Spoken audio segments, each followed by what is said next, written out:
what can you do as an SMB to start driving value? So first of all, the first thing to do is to start paying attention to the 6 core metrics. And we talk about those 6 core metrics on our website. You can go and download the Valuation First Methodology white paper, and you'll see those 6 core metrics. Before you do anything else, take a look at those 6 core metrics. The 6 core metrics are: what is my concentration of revenue? What is my churn rate? What does that mean to me? And going in and understanding what these metrics, the definitions are.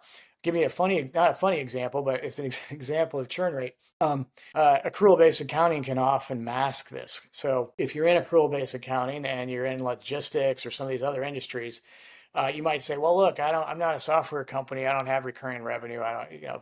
So churn rate's not a thing for me. No. It is a churn. It is a thing for you. And I'll tell you this example. So logistics company owned many warehouses. They were measuring churn by the logos that left them, right?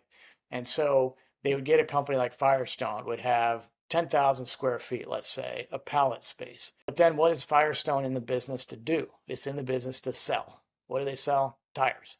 Right. So when they sold the tires, the pallet space they were leasing would diminish, as it should. Right. So they might start with 10,000. At the end of the quarter, they're at 5,000 because they were successful and sold the pallets, sold the tires. The client wasn't measuring this. They were measuring client churn. Firestone never churned. It never left. So when I asked them the question, I said, what is your churn rate, customer churn rate? They said, well, we gained 8, lost 5, so we're positive 3. I said, okay, that's not what I meant. I meant revenue churn. They went back and said, oh my gosh, our revenue churn has been 105% of revenue, because they weren't measuring drawdown on pallet space. So that impacted, so now they know, oh shoot, I'm losing 105% of revenue. What does that impact? Well, that impacts their entire marketing metric, because now they've got to do more marketing to market. That's why they weren't growing, because they weren't realizing that they're in the hole every year 5%, and they've got to have marketing overcome that 5%.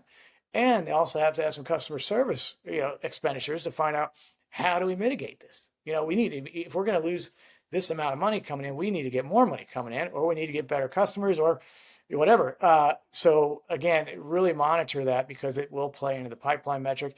And then that, of course, addresses the revenue metric. The other one to pay attention to is engagement score. If you're not measuring employee engagement, do it.